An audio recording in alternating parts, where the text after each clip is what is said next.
कहानी सुनाती हैं। तो ओवर टू यू नुपुर जी। जी। बहुत बहुत धन्यवाद पारुल जी और सुधीर जी। और एक छोटा सा मेरा इनपुट है कि कहानी तो मैंने अब तक केवल एक ही लिखी है, पर कहानी पढ़ने का, सुनने और सुनाने का बहुत शौक है। और आप लोगों ने मेरी उस एक छोटी सी कहानी को इतना सपोर्ट किया, इतना इनकरेज किया कि मुझे भी कॉन्फिडेंस आना शुरू हो गया है। तो उम्मीद है कि आप लोगों की गाइडेंस और आप लोगों के साथ में रहकर शायद कुछ और क्रिएटिविटी आए।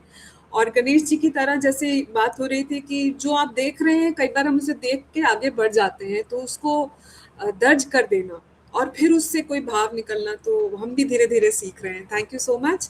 और आगे बढ़ते हैं। आज जो मैं कहानी आप लोगों के साथ साझा कर रही हूँ उसका नाम है ठेस। और ये कहानी लिखी है फणीश्वर नाथ रेणु जी ने। तो उनका तो परिचय के कोई मोहताज नहीं है, हम सब पढ़ चुके हैं उनकी कहानियां, हमने बहुत एंजॉय की हैं। और बहुत सारी हैं जो सुनाना चाहती हूँ, ये है जो टाइम कंस्ट्रेंट में आ जाएगी। तो कहानी शुरू करते हैं। खेती बाड़ी के समय गांव के किसान सिरचन की गिनती नहीं करते। लोग उसको बेकार ही नहीं बेगार समझते हैं। इसलिए खेत खलिहान की मजदूरी के लिए कोई नहीं बुलाने जाता सिरचन को। क्या होगा उसको बुलाकर? दूसरे मजदूर खेत में पहुंचकर 1/3 काम कर चुके होंगे, तब कहीं सिरचन राय हाथ में खुरपी डुलाता हुआ दिखाई पड़ेगा, पगडंडी पर तौल तौल कर पांव रखता हुआ धीरे धीरे। मुफ्त में मजदूरी देनी हो तो बात अलग है। आज सिरचन को मुफ्तखोर, कामचोर या चटोर कह ले कोई। एक समय था जब उसकी मड़ैया के पास बड़े बड़े लोगों की सवारियां बंधी रहती थी। लोग उसे पूछते ही नहीं थे, उसकी खुशामद भी करते थे। अरे सिरचन भाई, अब तो तुम्हारे ही हाथ में ये कारीगरी रह गई है। सारे इलाके में केवल तुम हो। एक दिन भी समय निकाल कर चलो ना। कल बड़े भैया की चिट्ठी आई है शहर से। सिरचन से एक जोड़ा चिक बनाकर भेज दो। मुझे याद है, मेरी माँ जब कभी सिरचन को बुलाने के लिए कहती, मैं पहले ही पूछ लेता, भोग क्या क्या लगेगा। माँ हंसकर कहती, अरे जा जा, बेचारा मेरे काम में भोग पूजा की बात कभी नहीं उठाता। ब्राह्मण टोली के पंचानंद चौधरी के छोटे लड़के को एक बार मेरे सामने ही बेपानी कर दिया था सिरचन ने। क्यों? तुम्हारी भाभी नाखून से खांट कर तरकारी परोसती है, और इमली का रस डालकर कड़ी तो हम कहार कुम्हारों की घरवालियां बनाती हैं। तुम्हारी भाभी ने कहाँ से बनाई? इसलिए सिरचन को बुलाने से पहले मैं माँ से पूछ लेता हूँ। सिरचन को देखते ही माँ हुलस कर कहती, आओ आओ सिरचन, आज नेनू मथ रही थी तो तुम्हारी बड़ी याद आई। घी की डाडी के साथ चूड़ा तुमको बहुत पसंद है ना? और बड़ी बेटी ने ससुराल से संवाद भेजा है, उसकी ननद रूठी हुई है मोती की शीतल पार्टी के लिए। सिरचन ने अपनी पनियाई जीभ को संभाल कर हंसकर कहा, घी की सौंधी सुगंध सुनकर ही आ रहा हूँ काकी, नहीं तो शादी ब्याह के मौसम में दम मारने की भी छुट्टी नहीं है। सिरचन जाति का कारीगर है। मैंने घंटों बैठकर उसके काम करने के ढंग को देखा है। एक एक मोती और पटेर को हाथ में लेकर बड़े जतन से उसकी कुच्ची बनाता है। फिर कुचियों को रंगने से लेकर सुतली सुलझाने में पूरा दिन समाप्त। काम करते समय उसकी तन्मयता में जरा भी बाधा पड़ी कि गेहूं सांप की तरह फुफकार पड़ता है, किसी दूसरे से करवा लीजिए काम। सिरचन मुंहजोर है, कामचोर नहीं। बिना मजदूरी के पेट भर भात पर काम करने वाला कारीगर। दूध में कोई मिठाई न मिले कोई बात नहीं, किंतु बात में जरा भी झाल वो बर्दाश्त नहीं कर सकता। सिरचन को लोग चटोर भी समझते हैं। तली बघारी हुई तरकारी, दही की कड़ी, मलाई वाला दूध, इन सब का प्रबंध पहले से कर लो, तब सिरचन को बुलाओ, तुम हिलाता हुआ हाजिर हो जाएगा। खाने पीने में चिकनाई कमी हुई कि काम की सारी चिकनाई खत्म, काम अधूरा छोड़कर उठ खड़ा होगा। आज तो अध अधक पाली दर्द से माथा टनटना रहा है, थोड़ा सा रह गया है, किसी दिन आकर पूरा कर दूंगा। किसी दिन माने कभी नहीं आएगा। मोथी घास और पटेर की रंगीन शीतल पाटी, बांस की तीलियों की झिलमिलाती चिके, सतरंगे डोर के मूढ़े, भूसी चुन्नी रखने के लिए मूंज की रस्सी के बड़े बड़े जाले, हलवाहों के लिए ताल के सूखे पत्तों की छतरी, टोपी तथा इसी तरह के बहुत से काम हैं जिन्हें सिरचन के सिवा गांव में और कोई नहीं जानता। ये दूसरी बात है कि अब गांव में ऐसे कामों को बेकाम का काम समझते हैं लोग। बेकाम का काम यानी जिसकी मजदूरी में अनाज या पैसे देने की कोई जरूरत नहीं। पेट भर खिला दो, काम पूरा होने पर एक आध पुराना धुराना कपड़ा देकर विदा कर दो, वो कुछ भी नहीं बोलेगा। कुछ भी नहीं बोलेगा ऐसा भी नहीं है। सिरचन को बुलाने वाले जानते हैं कि सिरचन बात करने में भी बड़ा कारगर है। महाजन टोले के भज्जू महाजन की बेटी सिरजन की बात सुनकर तिलमिला उठी। ठहरो, मैं अभी माँ से जाकर कहती हूँ। इतनी बड़ी बात? हंसकर बोला, बड़ी बात तो है बिटिया, बड़े लोगों की बस बात ही बड़ी होती है, नहीं तो दो दो पटेर की पार्टियों का काम सिर्फ खेसारी का सत्तू खिलाकर कोई करवाए भला? ये तो काम तुम्हारी तो सिर्फ माँ ही कर सकती हैं बबुनी।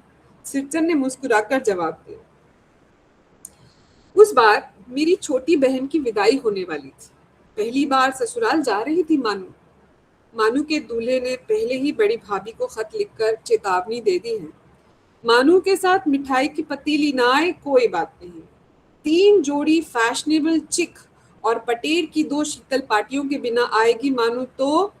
भाभी ने हंसकर कहा, बैरंग वापस। इसलिए 1 सप्ताह पहले ही सिरचन को बुलाकर काम पर तैनात करवा दिया था माँ ने। देख सिरचन, इस बार नई धोती दूंगी, असली मोहर छाप वाली धोती। मन लगाकर ऐसा काम करो कि देखने वाले देखते ही रह जाएं। पान जैसी पतली छुरी से बांस की तीलियों और कमानियों को चिकनाता हुआ सिरचन अपने काम में लग गया। रंगीन सुतलियों में झब्बे डालकर वो चिक बुनने बैठा। 1.5 हाथ की बिनाई देखकर ही लोग समझ गए कि इस बार एकदम नए फैशन की चीज बन रही है, जो पहले कभी नहीं बनी। मंजली भाभी से रहा नहीं गया।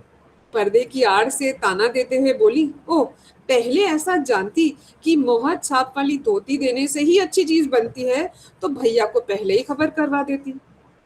काम में व्यस्त सिरचन की कानों में बात पड़ गई। बोला, मोहर छाप वाली धोती के साथ रेशमी कुर्ता देने पर भी ऐसी चीज नहीं बनती बहुरिया। मानू दीदी काकी की सबसे छोटी और लाडली बेटी हैं और मानू दीदी का दूल्हा अफसर आदमी है। मंजली भाभी का मुंह लटक गया। मेरी चाची ने फुसफुसाकर कहा, अरे किससे बात करती है बहू? मोहर छाप वाली धोती नहीं, मुंगिया लड्डू। बेटी की विदाई के समय रोज मिठाई जो खाने को मिलेगी, देखती है ना। दूसरे दिन चिक की पहली पाती में 7 तारे जगमगा उठे। 7 रंग के सतभैया तारा। सिरचन जब काम में मगन रहता है तो उसकी जीभ जरा सी बाहर को निकल आती है होठ पर। अपने काम में मगन सिरचन को खाने पीने की सुध नहीं रहती।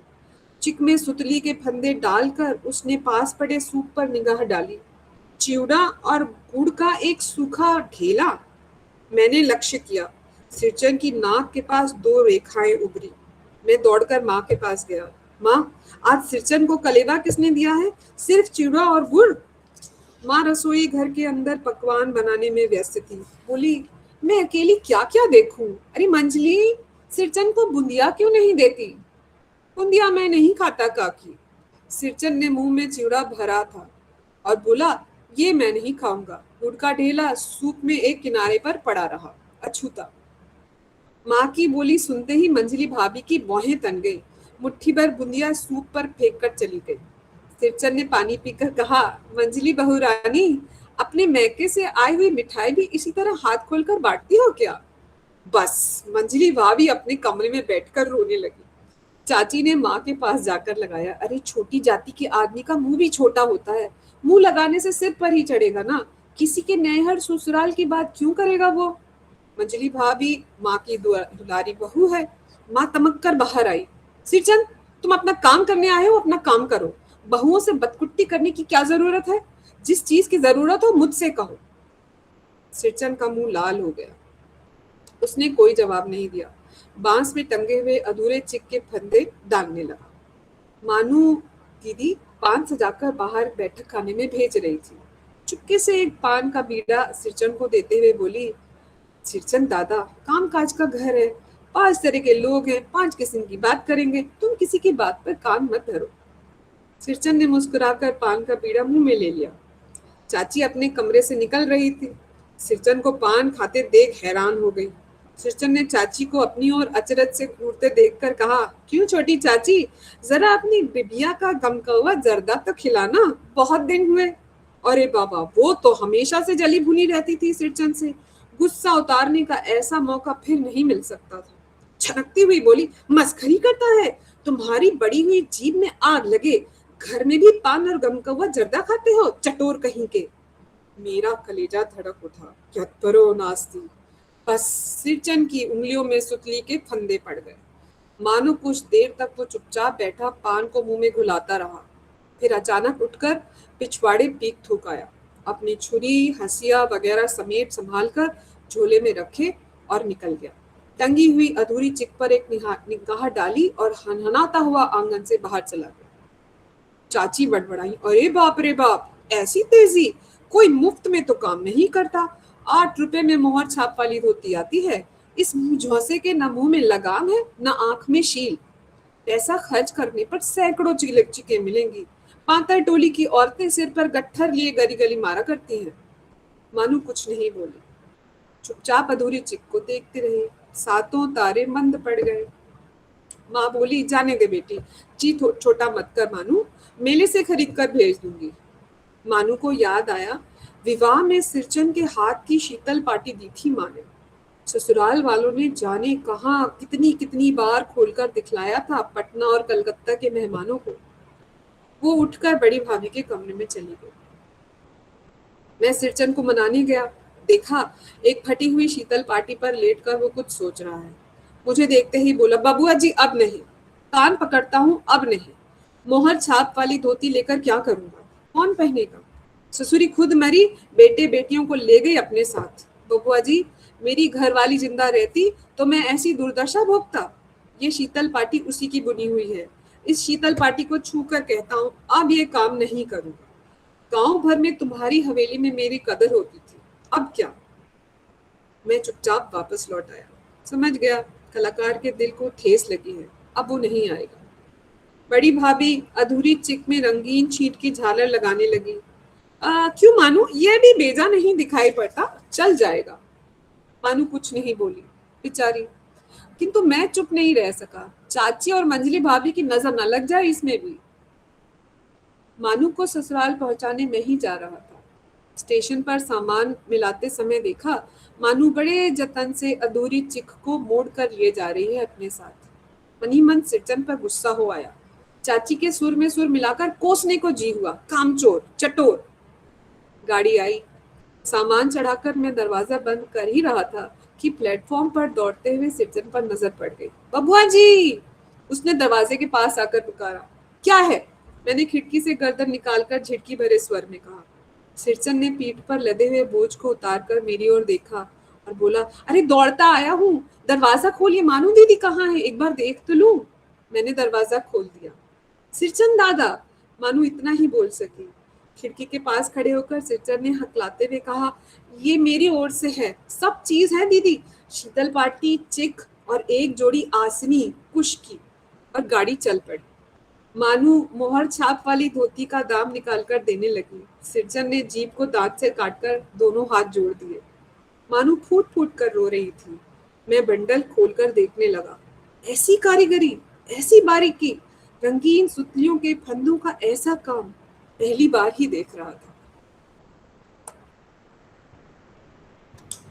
तो बहुत बढ़िया कहानी पढ़ी आपने नुपुर जी, और बहुत बढ़िया वॉइस मॉड्यूलेशन के साथ आपने कहानी को पढ़ा। तो कला की कद्र ना करने पे कैसे उस कलाकार को ठेस पहुंची, बहुत ही बढ़िया कहानी फणेश्वर नाथ रेणु जी ने लिखी है, और बहुत ही अच्छे से आपने पढ़ी भी है उसको। तो कुछ साथी जो अपनी बात रखना चाहें अब तो रख सकते हैं।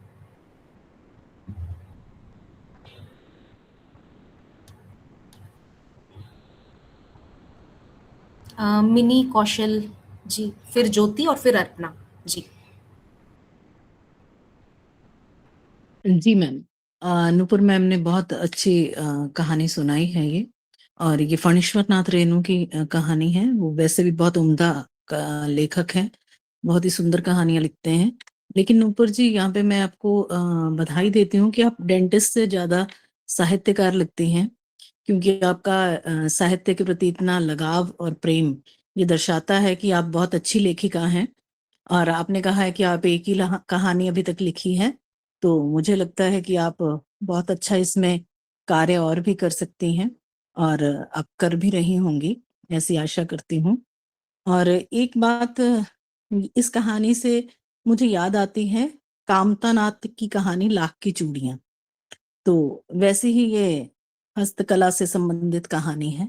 बहुत सुंदर आपने बताई है कि किस तरह से चाहे वो व्यक्ति कोई भी हो, लेकिन स्वाभिमान सबके साथ रहता है। और हम ये सभी कोशिश करते हैं कि चाहे वो किसी भी जाति, धर्म या कोई गरीब व्यक्ति ही क्यों ना हो, तो उसकी सर्वोपरि जो उसकी इज्जत है वो करनी चाहिए। और चाहे वो कैसे भी हो, ठीक है कि उनका अपना कोई ना कोई उसमें स्वार्थ हो सकता है जुड़ा हुआ, लेकिन जो ऐसे कारीगर हैं उनकी हमें कद्र भी करनी चाहिए। तो बहुत सुंदर कहानी आपने नूपुर जी सुनाई है। इससे पहले जो बात चल रही थी कहानी को लेकर, कि कहानी को लेकर किस तरह से कोई टेक्निक का प्रयोग किया जाता है, तो मैं पीजीटी में पढ़ाती हूँ +2 को। तो उसमें कहानी ही पढ़ाती हूँ, कहानी के बारे में पढ़ाती हूँ कि बच्चे किस तरह से इस फील्ड में आते हैं या आए, कि किस तरह से वो कहानी लिख सकते हैं। अगर आपकी आज्ञा हो तो मैं इसके बारे में कुछ चर्चा करूँ? एक्चुअली मीनी जी अभी टाइम नहीं होगा उसके लिए, और ये सही समय नहीं है क्योंकि लेट हो गए, तो कहानी पे टिप्पणी करें तो अच्छा रहेगा। और दूसरा, उस समय में सुझाव दे रहा था, चूंकि बच्चों के बारे में दो तरह का सोचना है ना, तो दूसरी तरह के सोचने के कुछ लोग हैं जो नई तरह की कहानियां लिख रहे हैं, जिसमें अनिल सिराज के मैंने जिक्र किया। तो जब बच्चों की कहानियों का सेशन करेंगे तो उस समय जरूर इस तरह के सवालों की हमें बात करनी चाहिए। ये हम स्पेशल सेशन भी कर सकते हैं कि बच्चों की कहानियों में रुचि, लिखने में रुचि, पढ़ने में रुचि कैसे पैदा की जाए इन लोगों के साथ, है ना, थोड़ा अलग से, है ना। तो अलग ढंग से सोचे, जो हम सोच रहे हैं वो तो है ही हमारे साथ, कुछ अलग सोचेंगे तो हमारे सोचने में कुछ बढ़ोतरी होगी। जी जी जी बिल्कुल जी। तो अभी कहानी पे रहेंगे तो अच्छा रहेगा। ठीक है जी, thank you so much sir, thank you.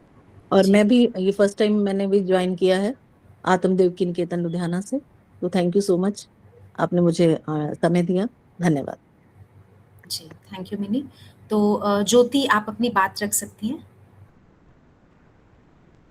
Ma'am, मैं यहाँ पर यही कहना चाहूंगी कि जो वॉइस मॉड्यूलेशन होता है, जो कहा जाता है कि कहानी या कविता कहते वक्त जो आरोह अवरोह आते हैं, वो आपकी कहानी में देखने को मिला। और हम मतलब वो मन जो होता है वो सुनने की इच्छा रखता है, वो वाला भाव आपके वॉइस मॉड्यूलेशन और वॉइस के द्वारा देखने और सुनने मिला।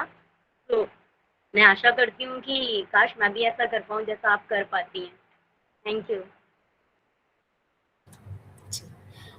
माइंड ट्री स्कूल मोहाली, आप ऑन कर सकते हैं अपना माइक। फिर से सभी को एक बार शुभ संध्या और प्रणाम। मुझे बहुत अच्छा लगा कि हमने उस समय को फिर से जिया कुछ समय के लिए। और इसमें सबसे मजेदार बात यह है कि इतना बारीक काम है ये, और हम कभी इन चीजों पर ध्यान ही नहीं देते। खरीद के लाओ और घर में लगा दो। ये बहुत प्रेरणादायक है, क्योंकि लाख की चूड़ियों का जिक्र हुआ, यहाँ चटाई का जिक्र हुआ, उधर खाने का जिक्र हुआ। ये वो है जो हमारी सबकी जड़ों से जुड़ी हुई कहानियां हैं। और आज का बच्चा, अभी सर ने बोला कि आज नए दौर की कहानियां, दौर कोई भी हो, जड़ें हमेशा पुरानी रहती हैं। बार बार बच्चों तक ये पहुंचाना और उनको फिर से इन चीजों को सजीव करके सुनाना और उनको इस भावना में ओत परोत करना, ताकि हमारी तहजीब कहीं की भी है वो जिंदा रहे। बहुत सुंदर अभिव्यक्ति, बहुत बहुत धन्यवाद। जी सुधीर जी।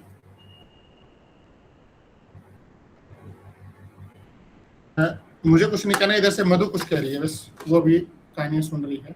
जी। साथियों नमस्कार। सबसे पहले तो मैं सहजीवन मंच की तरफ से उन 4 महिला साथियों का स्वागत करूंगी जो इस टीम में आज पहली बार आए हैं। तो मुझे खुशी हो रही है कि महिला साथी जुड़ी हैं आज, और 2-3 अपने साथी हैं जिन्होंने सहयोग की भी अपील की है। तो ये अपने आप में काफी अच्छा जो है लग रहा है कि हमारा काफिला बढ़ता जा रहा है और महिलाएं इसमें ज्यादा भागीदारी कर रही हैं। तो ये अपने आप में बहुत ही खूबसूरत बात है। कहानियों की चर्चा में तीनों साथी बहुत ही अच्छे हैं। अर्पणा जी को पहले भी सुन चुके हैं, इन्होंने बहुत ही उम्दा किस्म की कहानी का चयन किया है। सालन शब्द सुना जब तो सबके दिमाग में एक सवाल जरूर आया होगा, और जब सिर का सालन इन्होंने अपनी कहानी का नाम बताया तो मैं तो सोचने पे मजबूर होगी कि सालन है, पैर है, हाथ है, हम खाते हैं, लेकिन सिर का सालन। और बहुत अच्छी कहानी चुनी, और जो लोग वेज हैं उनके दिमाग में जरूर सवाल आए होंगे, कुछ घृणा भी आई होगी, कुछ दूसरी चीजें भी उनके दिमाग में जरूर चली होंगी। और इस तरह के मंच के ऊपर बहुत चीजें चलना बहुत जरूरी है। हमारा दिमाग इससे खुलता है और हमें बहुत सारी नई चीजों का पता चलता है। तो अर्पणा जी के लिए मैं तहे दिल से धन्यवाद करूंगी कि इतनी अच्छी कहानी और विविधता लिए हुए कहानियां चुने तो काफी अच्छा होता है। दूसरी कहानी गणेश जी ने सुनाई है, पहली बार इस मंच पे ये कहानी सुना रहे हैं। बहुत खुशी की बात है, गणेश जी जो है बच्चों के साथ काम कर रहे हैं, कहानियां लिख रहे हैं। और जैसे कि जीवन में एक आम हमारी धारणा होती है कि जीवन संघर्ष है या संघर्ष जीवन का नाम है, कुछ इस तरह से हमारे दिमाग में चलता है। लेकिन किस तरह के संघर्ष की बात यहाँ पे गणेश जी ने रखी है, हमें बिल्कुल ध्यान रखना चाहिए। और क्योंकि निम्न और मध्य वर्ग परिवार की ये बहुत ही सच्ची कहानी है। कहानी क्या, गणेश जी ने बताया कि घटना को उन्होंने कहानी का रूप दिया है। तो हम यहाँ पे बहुत सारे शिक्षा के साथ जुड़े हुए लोग हैं, तो हमारे बीच में बहुत सारे बच्चे आते हैं, ध्यान करने की बहुत ज्यादा जरूरत है कि ऐसे अनेकों बच्चे हैं जो हमारे साथ हैं, और उन पे ध्यान भी करना चाहिए और उनके बारे में सवाल भी उठाने चाहिए और घटनाओं की कहानियां बननी चाहिए। तो सच्ची घटना पर आधारित ये कहानी, गणेश जी का धन्यवाद करती हूँ। डॉक्टर नुपुर ने ठेस कहानी सुनाई है, ये रेणु जी की बहुत सुप्रसिद्ध कहानी है और पहले भी मैं इसको काफी पढ़ चुकी हूँ। और आज इन्होंने बड़ी जो है क्या बताऊं कि बहुत हाव भाव से इस कहानी को सुनाया है। इसमें बहुत सारे चित्रण हमारे दिमाग में बनते हैं। एक तो ये है कि संयुक्त परिवार की अपनी बहुत सारी दिक्कत है।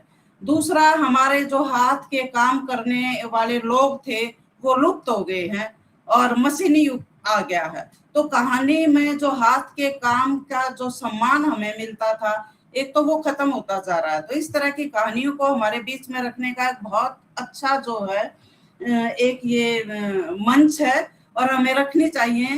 तीसरा, इस कहानी में जो है ये है कि जो चाहे कितना गरीब हो लेकिन आत्म स्वाभिमान सबके अंदर है, और जरूर उस व्यक्ति जो इतना अच्छा काम कर रहा है लेकिन उस परिवार से जुड़ा हुआ भी है। ठेस लगी है, चला गया है, लेकिन मन उसका उसी परिवार में है क्योंकि वो वहां रहा है, खाता है वहां से। तो इस तरह की कहानियां सुन के आज बहुत ही अच्छा लगा। तीनों साथियों का मैं दोबारा से धन्यवाद करती हूँ, और जो हमारी संचालिका है पारुल सिन्हा, उसका भी मैं धन्यवाद करती हूँ कि सेशन को बहुत ही अच्छे ढंग से चलाया है। धन्यवाद साथियों। Thank you Madhu ji. अभी हम विशाल जी की बात सुन लेते हैं। जी विशाल। तो शुक्रिया। पहले तो मेरा बेहद आभार कि मैं पहली बार सुधीर जी के माध्यम से इस मंच से जुड़ पाया हूँ। मैंने दो ही कहानियाँ सुन पाई। एक गणेश जी का लिखा हुआ संस्मरण के तौर पर मैं उसे कहूँगा, संस्मरण विधा के तौर पे वो बेहतर तरीके से लिखा हुआ उनका एक जीवंत अनुभव था। और फिर उसके बाद रेणु जी की कहानी, पता नहीं कहानी की प्रतिक्रिया में मुझे सिर्फ एक कविता बहुत छोटी सी 5-6 पंक्तियों की याद आ रही है जिसका शीर्षक था मत पूछना। अगर आपकी अनुमति हो तो मैं बस वो ही बोलना चाहूँगा।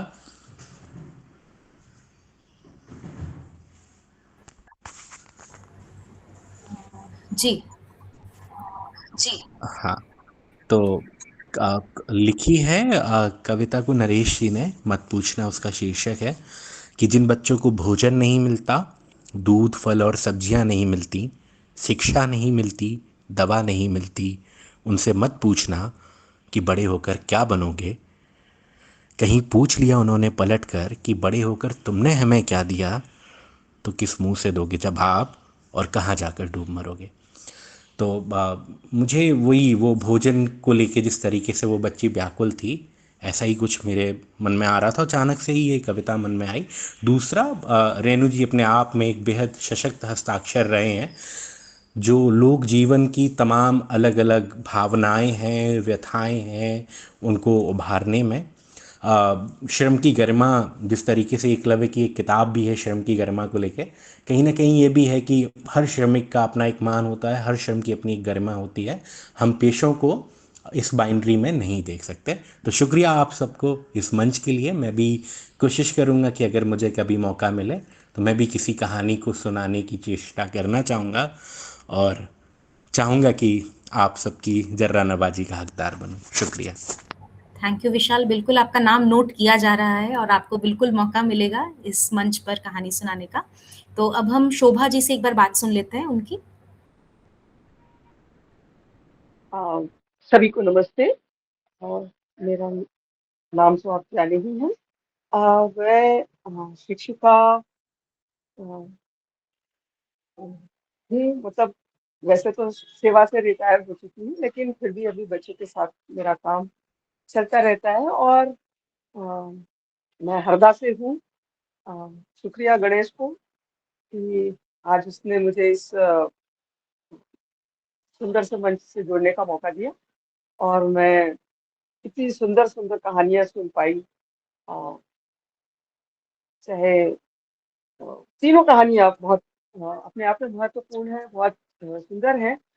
सबने उनके बारे में काफी कुछ कहा है। मैं दो एक चीजें कहना चाहूंगी जो मेरे अनुभव से आई हैं, कि जो सिर का सालन कहानी है, या इस तरह की और भी छोटी छोटी कहानी कविताएं हैं, ये हमें सब बच्चों के बीच में साझा करनी चाहिए, और बड़ों के बीच में भी, क्योंकि जो काम हम बच्चों के साथ करना चाहते हैं वो बड़ों के साथ तो करना ही चाहिए। ये हमारे अभी किसी ने कहा था ना कि इसको सुनकर किसी को घृणा आई होगी। शायद शुरू शुरू में ये प्रतिक्रिया होती कि ओह, हम लोग तो ये नहीं खाते। तो क्या हुआ, वो हमारा फिर ये जवाब होता है बच्चों के साथ में कि ठीक है, पर और लोग तो खाते हैं, तो हमें उस सबसे नफरत नहीं करना। हमारा अलग है, वो अलग है, किसी और का कुछ और अलग तरीका होगा। तो एक जो सहनशीलता है वो शायद बढ़ती है इस तरह की कहानियों से। तो इस तरह की कहानी कविताएं और जानी चाहिए समाज में। अ, बहुत अच्छे से सुनाई नूपुर जी ने। मतलब भाव विभोर कर दिया। हम सब अपने आप में कहीं सिरचन थे, कहीं मानव थे, कहीं कुछ थे। लंबे अरसे के बाद रेणु जी की याद दिला दी, इसके लिए बहुत बहुत शुक्रिया। मैं थोड़ा कभी ऐसे बच्चों के साथ के संस्मरण, कभी एक दो कहानी, जैसा कि गणेश कह रहे थे ना कि ये घटना है, वो कहानी घटनाओं के इर्द गिर्द ही बुनी जाती है। तो ऐसा कुछ लिखा है, मैं भी कभी मौका मिलेगा तो कुछ सुनाना चाहूंगी।